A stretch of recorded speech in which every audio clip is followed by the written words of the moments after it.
Hello and welcome to some Everquest news. Today they have posted the alternate personas guide and we're going to go over that. It is a long FAQ. And then there is a second version here with comments from people. So we'll go through all that here and see how this goes. All right. Alternate personas allow you to swap to another class while retaining your name, inventory, bank, crafting skills, keyring, and much more. All right, first question. Will this just be an enhanced shrouds, i.e. different versions of classes? No. Will it allow you to swap to a fully functional class? Yes. Can I absorb an existing alternate character to gain equivalent level alternate persona, including gear, AA, trade skill, inventory? Not currently. It's something we're considering for the future, but not right now. Is there any risk to moving evolving items that have been homogenized stats between the classes, archetypes, and moving them to all so you're spared from having to level it multiple times and avoid having multiple lore groups? This is like the trade skill earring and the trade skill cloak, right? There's always risks associated with item stat rebalancing of existing items and not something we're planning to do at this time. So you gotta pick one. Will you be able to choose an individual race for each persona? Yes. What will the process be to change into the persona? Certain zones, timers, NPCs. You may not change personas if you have an out of combat timer. And you must be in a zone that is fast camp, non-camp zone, or non-combat zone, or starting city. So that makes sense. This is probably like the big one that people are upset about. I think the most. I don't see it. I don't see it as a big issue, personally. Like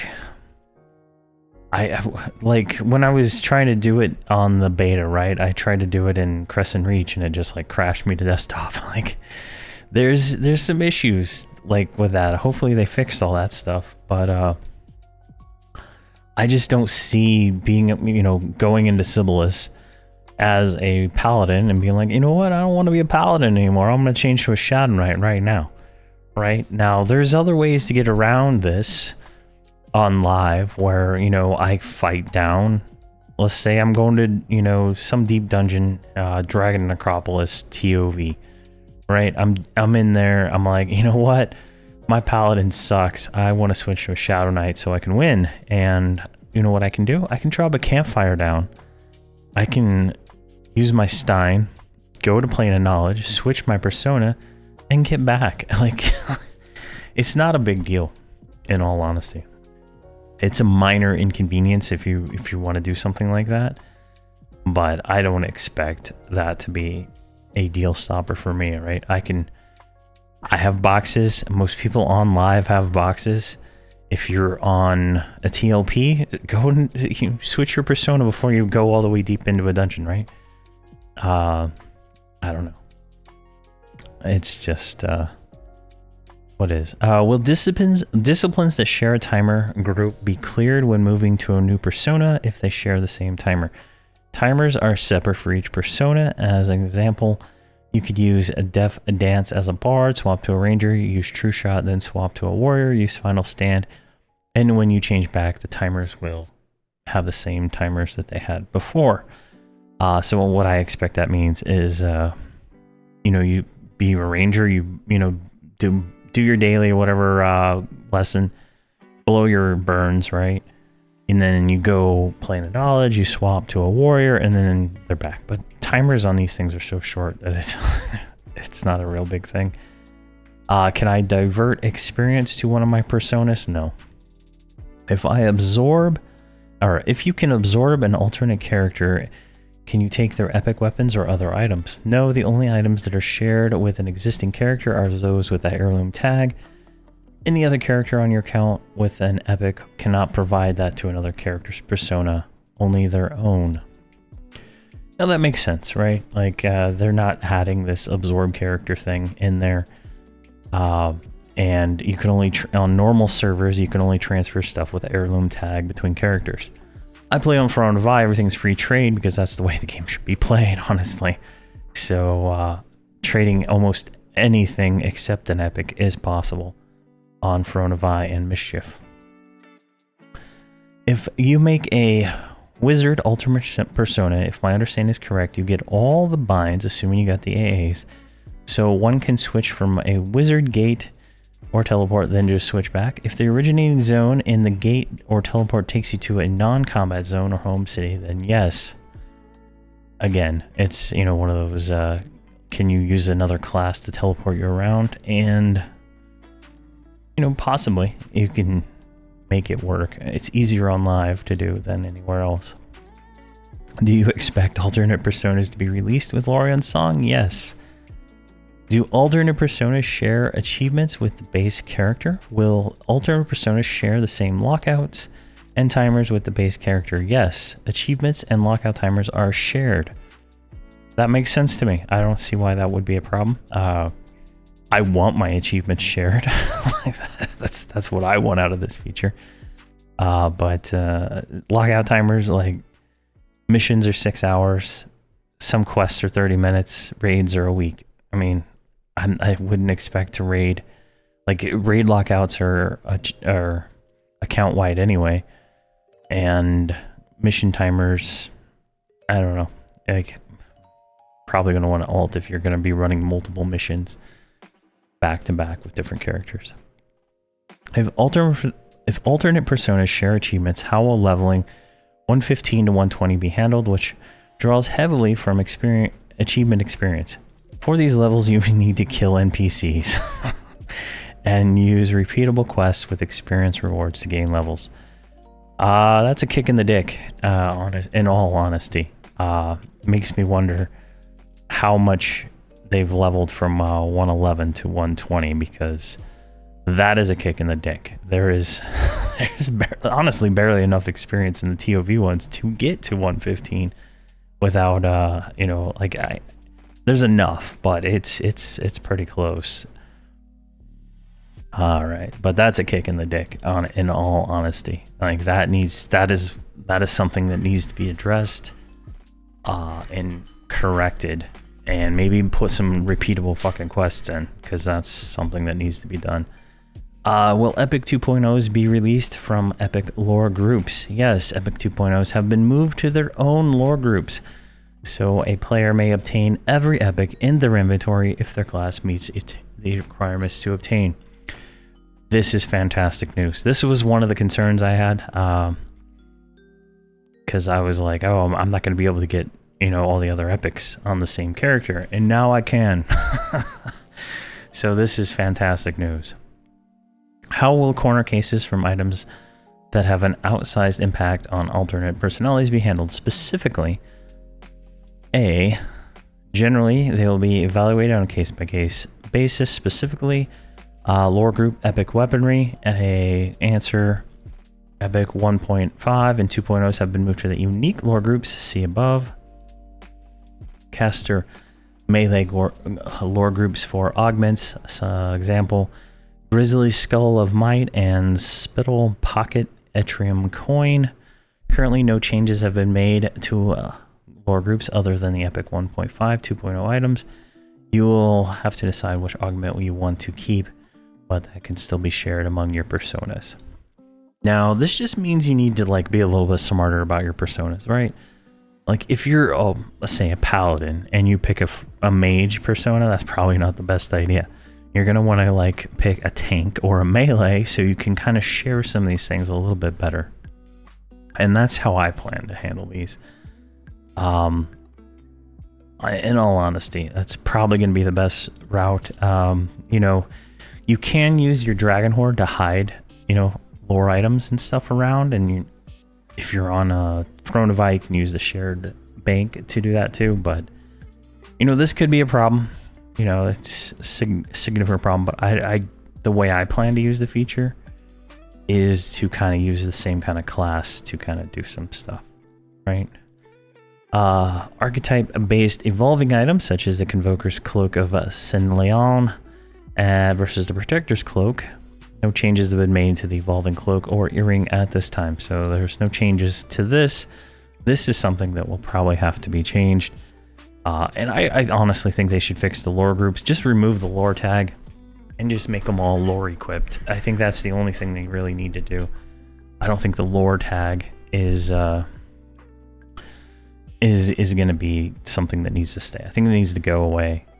Change it to lore equipped on all the items, so you can't equip 2 of them. I mean, all it does is create an inconvenience. Like, if you're farming something, right, and you get the common item over and over, and it's lore. I mean, it's just annoyance, if anything, really. Currently, no changes have been made other than the epic items. Yeah. How will race limitations be handled? When you go create a new persona, you select the class that you want to be and restricted to the races that have that. So yeah, we saw that when we created the character in the beta video. It's just like creating a new character, but it's a persona. Will Bane Strike and other special AAs like Hero Era AAs be shared between characters?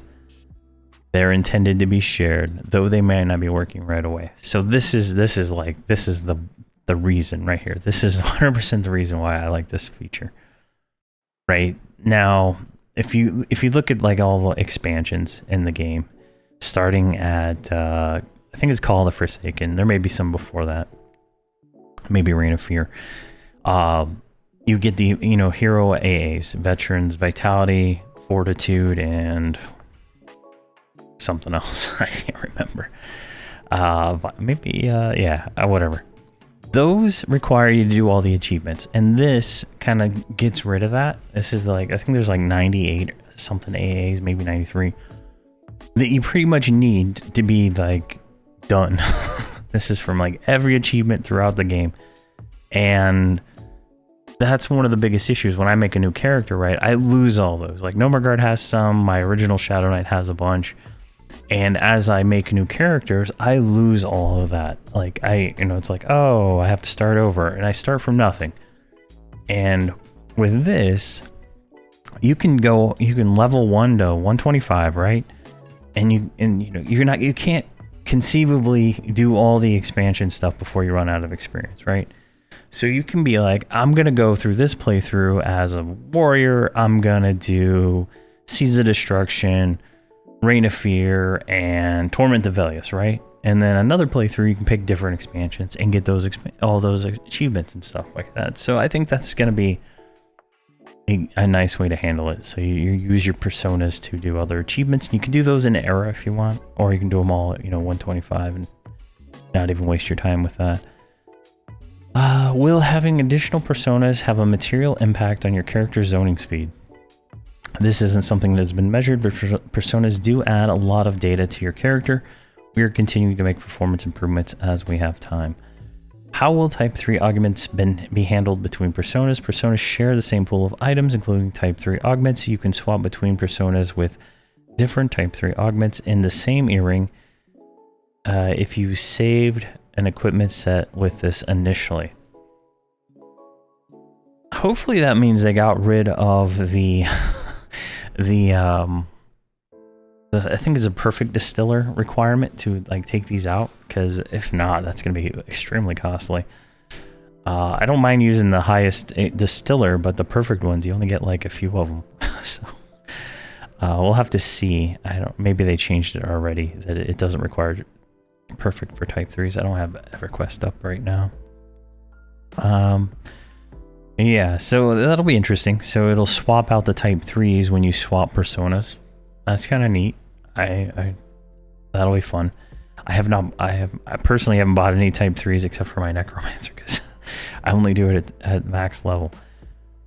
How will save spell sets be handled between personas? Each persona has its own spell book and will have its own save spell sets. Perfect. Each persona will have its own bind and origin point. Each persona has its separate bind point and origin. Perfect. How will tribute setup be handled between different personas? Each persona will have its own tribute. Perfect. How will fellowship experience? Will each persona have its own vitality, or be shared across all of them? Fellowship experience by network is expected when first launched. Currently, all personas share the same pool of vitality. When you log off, the last persona will have its level applied to whatever shared experience may be available. I'm not familiar with this system. I've never used it, really. Like, I've messed around with it trying to figure it out, but I don't know anything about it. So there's some way to share experience through a fellowship, but I've never had any good use with it. If you make a rogue, shaman, gnome persona, will you be able to make poison, alchemy, or tinkering items? While you are a rogue, shaman, or gnome, you will be able to use the appropriate trade skills, but not otherwise. Trade skills are shared amongst personas, but trade skills that your class race cannot use will not be visible. So, as a gnome necromancer, I can do tinkering. If I switch to a Ixar shaman, I will gain alchemy and I'll lose tinkering. Makes perfect sense to me. Like, I don't know what this would be issue, but if I was a gnome necromancer and I switch to a gnome rogue, I would gain the ability to do tinkering. I mean, make poison. Jeez. My mind is gone. All right, will you be able to delete personas? There is no way to delete a persona except the character. Makes sense. Why would you delete it? If you delete a persona, will you be able to reuse the slot? The persona slots you have available on your account affect all characters on all servers for the same quantity. For example, if I have 10 alternate persona slots, I can make 10 personas on all my characters on all servers. So this is a fixed cost upgrade, right? So this is not an infinite upgrade for all my characters, right? It's fixed cost. And I've already read ahead, so I know where this is going. Will personas have a fully functional picked class? Yes. Will the unlocks only work on one character, one server? No, it unlocks on every server. How many personas can be created per character? 15. So you only need 15 of these unlocks that cost 1,500 tokens each. So fixed cost. Part of fun of leveling alts is doing the progression with non-repeatable quests being made repeatable on a person. Part of the fun of leveling alts is doing progression. Will non-repeatable quests be made repeatable on a persona that hasn't done them? Currently, quests that are not repeatable cannot be repeated by other personas. Currently, hopefully that changes soon. How will the inventory be handled? There are items I use for one class, but I can't use on others. Inventory is shared. You can use the same item for one class on another if they're usable. Are no drops usable? No drop items usable by all personas? Yes, if the persona meets the requirement. There has been an issue in the past with creating items by inserting an augmentation that results in an item not be usable or class. Now will they be usable? Yes. How will you not benefit from any stats on the item? If you are not the correct class, this should function the same way if you were wearing an item that you didn't match your client, race, or deity. Will personas have access to Trade Skill Depot, Dragon Sword, and housing? Yes. Will personas be able to use tribute and trophies? Yes. Can a persona have a lore item the main character has? All items are shared amongst personas, so if you have an lore item on your original character, you cannot loot another one of a different persona. You can, however, use a persona to use that same item on the other personas. I think the lore item tag needs to go away and be replaced with lore equipped. That's my thoughts. Does each persona have its own bank? No. Does each persona have their own platinum? No. Can you have multiple personas of the same... I'm going to make this bigger. Can you have multiple personas of the same class? Not the same character. You can have it on a different character. Right? If you're a necromancer main, you can't have a persona of a necromancer. I don't even know why you'd want to waste your money making a second necromancer. The silly questions that don't make sense to me. I don't know why anybody would want to have the same class on the same character. Is there an experience bonus for leveling multiple personas like Oakwin? No. Will you need to clear out socials to make room for different sets of socials for personas? No, each persona will have its own separate UI. This is a lot of work to set up at first, but we hope in the long run it's a better solution than sharing the same UI. That's perfect. In all honesty, that is perfect, because having to try to share the same UI is going to be annoying, but being able to just swap and just import your old UI, right? Clear all your hotbars, and then you have the same layout, and you just change the buttons around. Can all classes be played as alternate personas? I know monk. No, existing class rating restrictions still apply. I wish there was a no monk. We'd start a new playthrough. Will this be available day one on time lock progression servers when the expansion comes out in December, or will it be only available when they unlock this expansion? It will be available on time lock progression servers when this expansion is launched in December. This will go live on all TLPs at the same time. On Oakwind server, how will alternate personas affect, if at all, legacy character system? Example, having 3 alternate personas on the current TLP max level count as 3 characters on the server as max TLP, giving your other alternate personas and the characters a 30% chance or 30% additional experience. Oakwind has the legacy character system, which gives you 10% experience for every maxed character you have. So this won't affect that. It's something they're considering, it sounds like. Hopefully they bring this legacy character system to live and then apply alternate personas to it. That would fix the problem above where you don't get experience from getting the achievements again. Having multiple personas would definitely solve that problem, because the first one you get an extra 10% experience, the second one 20, 30, 40, along with all your other max level characters you have currently on the server.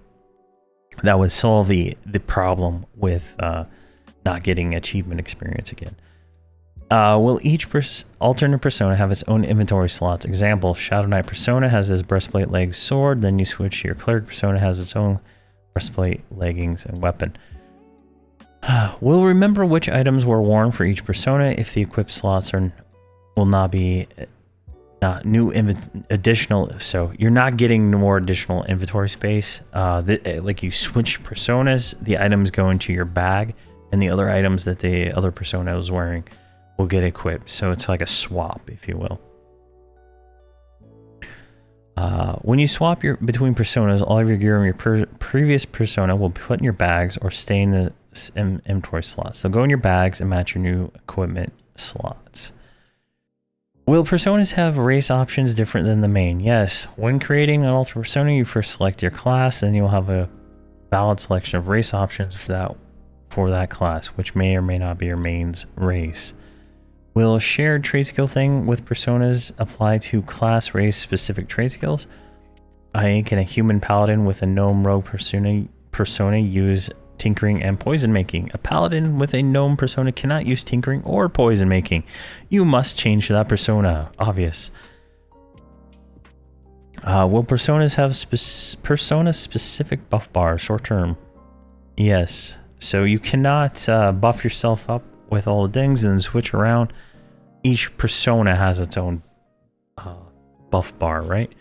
Now, here's an interesting question. Is that buff bar paused? So let's say I'm in guild lobby, right? I'm on my paladin. I'm fully buffed. I switch then, because guild lobby is a fast trade. I switch to Shadow Knight, and then I get fully buffed again. And then I switch to Warrior, fully buffed again, right? Now, can I go out, experience, let's say 2 hours, because that's how long most of the buffs last, right? Stein to Plane of Knowledge, switch from Warrior to Shadow Knight. Am I fully buffed at that point? And I can just campfire back? I mean, that's an interesting question right there. I think class 3 type augments can serve sharing gear between characters. A question of treatment has been mentioned. Will there be a way to easily share the same gear but with different augments? Yes, the augments will switch from what it says above. Sounds interesting. I don't know. Hopefully, maybe they'll get rid of the distiller cost or something like that. Will switching personas involve some type of zoning load time? Not the same way normal zoning loading works, but there will be a delay when you switch to the new persona and the UI is loaded. Are keyrings available on all personas? Yes, your keyring items and space shared in space. Your keyring items in space. Oh, okay, yeah. Your keyring items, so this is like your illusions, your keyrings, your mounts, all that stuff is shared amongst all your personas, and then your additional trade skill depot space and all that other stuff is all shared. That's fantastic. That is a fantastic thing. Now I don't have to now I don't need a mount for every box. I don't need bags for every box. Oh my gosh. It's gonna save me so much money. Currently we get various rewards for completing achievements. Will these rewards be made per persona, or do we have to pick the reward the character is on? Since there is one shared inventory amongst personas, the items rewards will be available to multiple personas. Each experience and other intangible rewards go to the persona that claims it. So some achievements, some quests pop up in a dialogue saying, hey, do you want to claim this? Others just give it to you. So like the collection ones, they just give you the 10 AA or whatever it is. So you might want to pay attention to that. And if you're like level capped on one, you switch to the other and you can get level up that way too. So collection items are going to be a really good way to level up your personas 111 plus, along with some of the other stuff. So is Hero Forge accessible across your personas if you bought it on your main? Yes. When you log out, do you log out as your main or your persona? You log out whoever you were, main or persona. So if I log out as a Shadow Knight, I come back in as a Shadow Knight. If I log out as a Paladin, I come back in as a Paladin. With the standard expansion, you get 3 alternate personas, but is that in total 3 per character, or do you have, if you have 3 alternate slots, each character on your slot on any server gets 3? Okay. Jeez, I totally butchered reading that one. Effectively, when you buy the expansion, you get 3, I guess. And that's 3 for all your characters on all your servers. So I'm on Verona Vi, I get 3. I go to Oakland, I have 3, right? It's the same everywhere. Can you give vitality to yourself? No. Each persona needs their own UI layout, so each will need a separate UI file in the directory. Would the solution to be add a class to the file name, so instead of UI character name server, it would be UI character name server class server. That's how it's been set up. How much will each persona be? 1,500 daybreak cash, which is I think $15. But that's a fix. You can only buy 15 of these per account, so it's a fixed cost if you get them all. Do buffs transfer between personas? Can you buff yourself with your persona? No, each persona has their own separate buffs. Will switching personas switch hotbars? Yes. Will it be possible for a main to plant a campfire, switch to a persona, use that campfire, and will it be on the same timer? Yes. Any clicky item for use is still active even after changing to a different persona. So that sounds like I'll be able to do what I described earlier. You know, take 3 characters somewhere. You could have 3 rogues that can't be seen, 3 bards that can't be seen with their, you know, the perfect invis and stuff like that. Go to where you want to put a campfire down, stein all of them back to plane of knowledge, switch to whatever classes you want to switch to, campfire back, and easy. Easy. It's a minor inconvenience to, you know, that I don't know, people complain about not being able to do it in combat in the middle of a zone, you know. Stop whining. All right, what relative power level to normal class will personas have? 100%, 90%, 75%. So when you switch, you are switching to that class. You will have everything that that class has to offer as long as you have it, right? So you'll have to go get rank 3 spells and all that nonsense, but you know, you'll still have the same power. If you die while under an alternate persona and change to another alter persona, then get a res, would you receive the experience back under the persona that died or the one that was active at the time of the res? You cannot res a corpse from a different alternate persona than the one you're on. All right. Is faction shared between alternate personas? No, each persona has its own faction. Faction hasn't mattered since Velius. I can't think of a single thing in the game where faction matters. So that doesn't bother me at all. How do mercenaries work with alternate personas? Does each alternate persona have its own mercs, or can you feasibly activate a level 1 persona before you get your merc timer back, get a free tick, then swap back to your main class? When you change personas, your current mercenary is suspended. Each persona has its own separate set of mercenaries. Interesting. That's interesting. If I camp out my main in guild lobby, will my persona log in there, or will I be where the last log start zone where they created? They will log out in the same place you camp most of the time. The only time you'll appear in a different location is on alternate persona creation.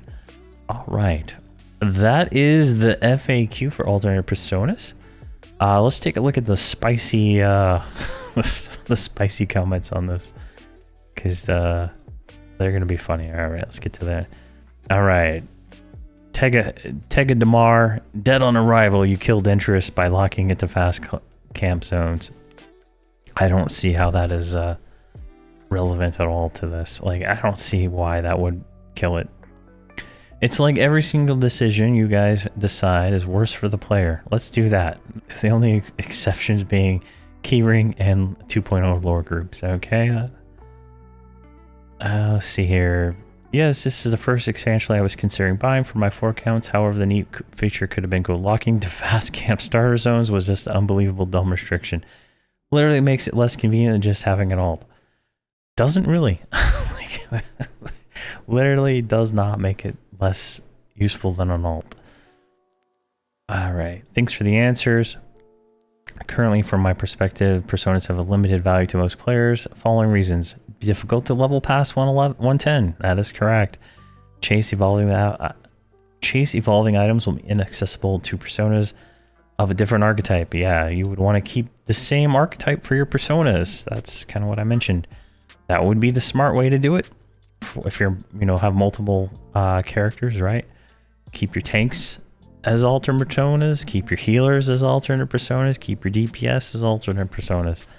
They can be swapped outside of starting zones or fast zones, which reduces value.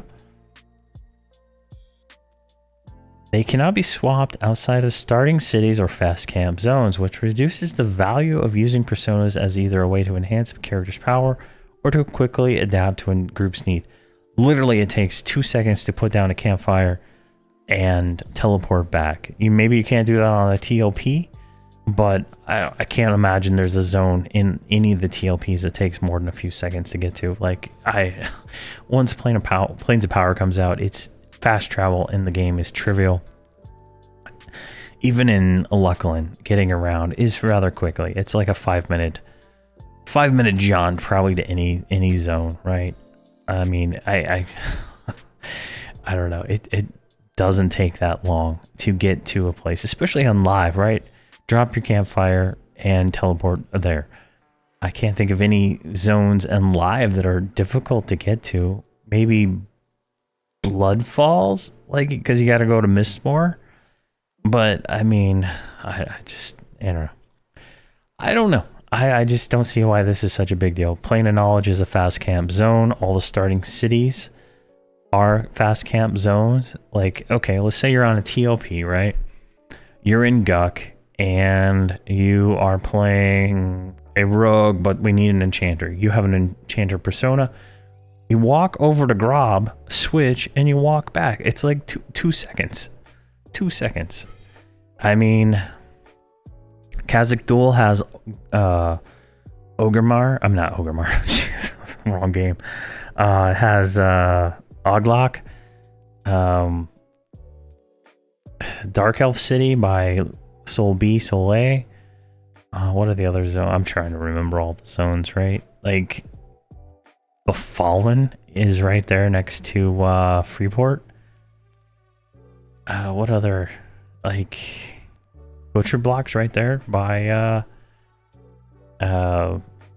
Unrest. I mean, I just don't see why this is a minor inconvenience. If anything, I don't see why this would be a dead-on arrival thing. Maybe someone can explain to me why they need to be able to switch personas like the second they're out of combat, and you know, like, is there some kind of cheese method that they want? Like, I think this if anything, this prevents, you know, more cheesery going on, right?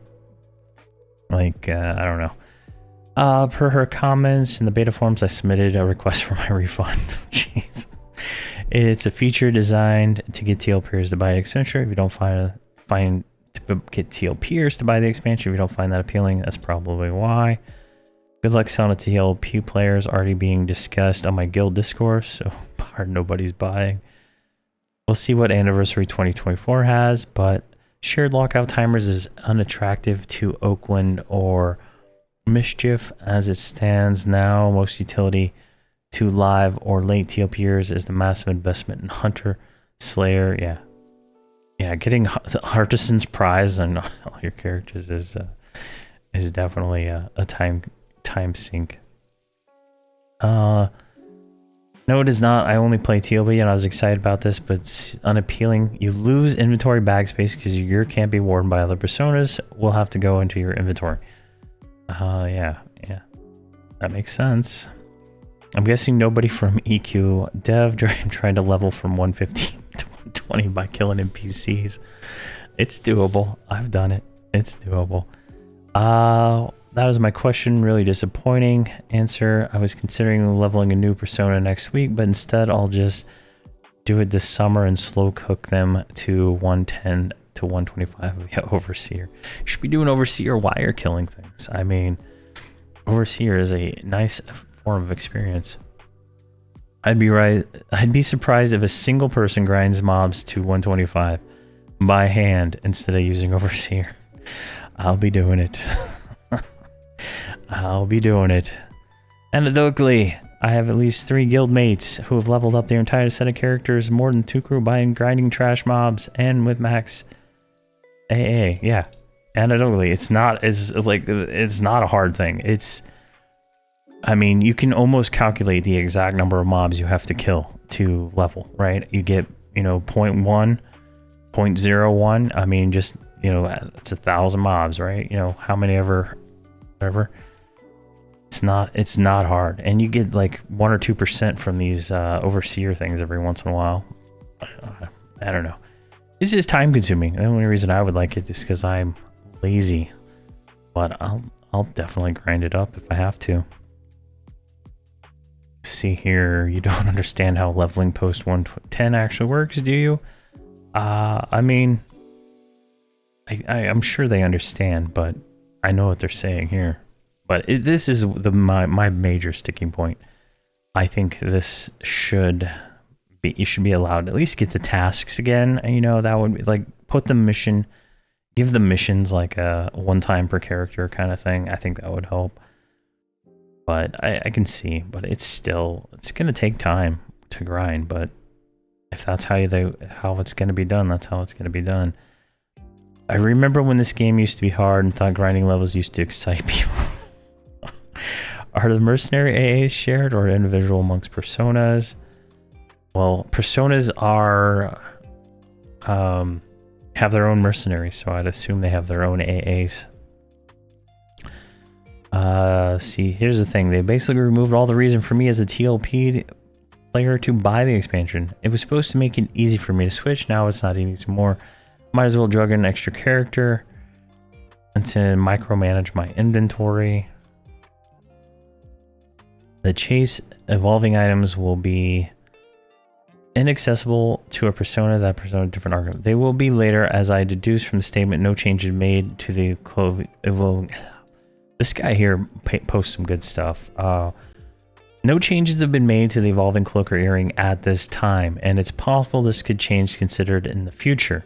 I believe they'll do something later, perhaps. Even something good. Jeez. So far, the personas are implemented exactly as I anticipated, and I plan to have lots and lots of fun leveling them up. Exactly, this is how I feel.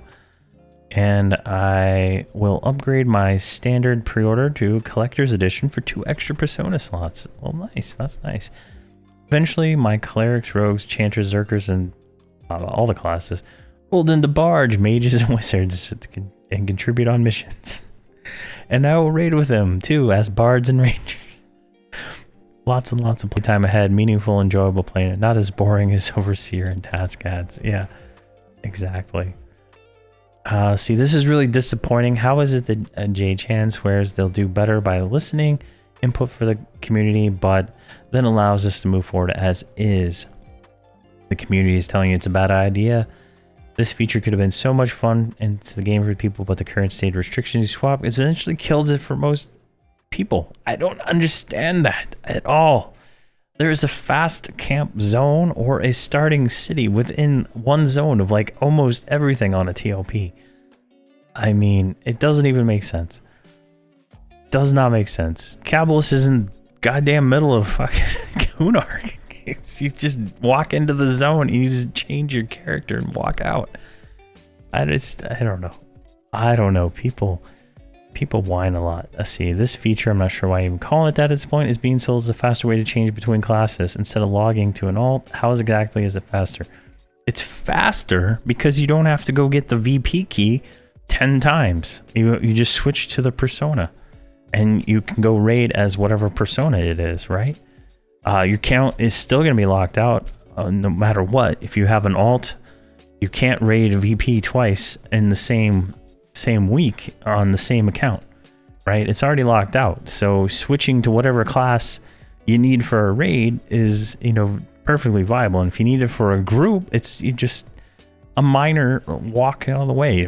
Just getting to go wherever you want as a rogue and then switch to whatever. That just sounds stupid. I don't know. This video is going to get a ton of dislikes, I bet. See here. Travel to a fast camp zone, swap, run back. Where was I go? Where was? Continue what I'm doing. How exactly is it faster than just firing with alt? Well, your alt has to have 1 gear. You have to I don't know. It's just, you have to level the alt too. Like, I don't know. It's just trying to be ugly. I see this a million times better than having an alt in most cases. The only way I could see not being a good idea is if you're selling task ads to missions. And if those are, I don't even know if those are like a shared account bound. I don't know. Let's see, how exactly, blah, blah, blah. Can we get some more information as being handled this way? What is the vision? What is pigeon proof? Literally on the beta forums, I'm not logged in right now. It says this will change at a later time. I mean, because originally it came out without the restriction. But I guess people fail to read and understand what they're going to do. A lot fewer levels back then. Let's see here. Entire point is keying alts is a major bottleneck. It's habitual TLP rerollers. Fix that for you. Everything past 110 is a hell level, which is an issue in leveling a modern Everquest. Yeah, see right here, this guy right here. This guy, I don't know, this guy's cool. So it's exactly what I was just saying, right? It's, 0.14, percent per kill. It's 850 mobs per kill. I mean, in all honesty, that's not that much. I remember, sitting in GUC for months trying to level up, it's just people. It's harder to get from 110 to 125. Takes more experience for those 15 levels than it does from 1 to 110. No shit. That's how the exponential XP curve works. I mean, come on. Grinding for XP while possible is an absolute slog. Each kill gives anywhere from 0.001 to 1.1 without XP bonuses, modifiers. The best method to level from 110 is doing quest missions, overseer tasks, and collectibles. This is not a 1999, 2000. The game is not the same as it was back then, even on TLPs. Expecting everybody want to grind numerous hours for XP in 2023 is not realistic or a reasonable way. I understand. This is my thing. The one issue I have with Personas is not getting that experience again, but that's just because I want to speed through 110 to 125, and that's literally what you can do, right? With a 125 tank, you'll be able to do all the missions in a fraction of the time, because they will just be able to solo a 125 tank will be able to solo all the missions in TOV, COV, TOL, and probably Night of Shadow without even breaking a sweat. And you know, that's like 2 levels per expansion without any issue. All right. Oh, we got a correction here. Correction: mercenaries are shared between personas. All right. Only switching in non-combat zones is disappointing, but personally, I did expect that. Daybreak wants to provide an opportunity for truly alternate personas, not to add multi-class strategies to your main character. That's fair. But even in that context, not being able to share vitality from one to another is effectively losing 10 to 20 inventory slots per persona are pretty major downsides versus traditional alts. I gotta look into this vitality system because apparently I'm missing out. In the end, I expect this to be a better system for alts, but that's not what we got. We got a different system. This is a series of positive and negative trade-offs compared to alts. That's weird. It invites contrast with WoW's upcoming warbands. What the hell's a WoW warband? Where Blizzard is strictly adding account-wide sharing conveniences to features to existing alts, no trade-offs. Some naysayers have said during beta that we could have a better system with far less work, just making Slayer heroics keys achievements count-wide, making it done. Unfortunately, I think they were right. I wanted to be excited as a feature, but I'm not. Well, I mean, I find it's going to be great for me. I'm surprised with multiple surprised per persona mercs, but works either way as long as personas mercs are fixed. This feature doesn't appeal to me in any way. All right. A lot of these are negative. I don't understand. All right. Here's my playstyle. This is the guy. I think he's got some good comments here. Me and my few guild mates. I have a wonderful raid Zerker. I love the tune. I love playing him, but the last 2 expansion, he was benched on missions because he cannot do ranged DPS. Such are scripts in my team. My Zerker is out of luck. With personas, I will roll a ranger on that character and quickly level him and gear him up and enjoy doing missions with that character. Meanwhile, in static zones, my Zerker persona will still swing his awesome weapon. Bottom line, personas give something great to my mini characters, which have nothing else to do so. That is the Pally style. Interesting. Like, that's kind of it, right? You can switch it, and you just need to switch in a quick zone. Like, they're everywhere. I don't know. We'll see when we get into this, right? We're going to be playing this. This is going to... Oh, my 48 minutes, God. I got to complain today about my 40-minute... server channel update. Why don't you just make an alt ranger? All right, let's see if somebody responds to that. I don't know. It's just if the swap restriction ignorance sound, yeah. I don't know. I don't think this will be as bad. I'm sure that this 110 thing will be fixed. They'll do something, and that'll. I'm currently doing it at night for a 112. Oh my god. Why would you do a Night of Shadow mission on a 112 character? You got to do all the progression to get all the best you can. I don't know. I'm just frustrated now. All right, but there we go. That's the FAQ for this. Longer than I expected for a video, but definitely a contentious feature in this expansion. But I'm excited for it. As long as there's no bugs and I don't lose characters, I will be happy. All right. Thank you very much for watching, and please have a fantastic day.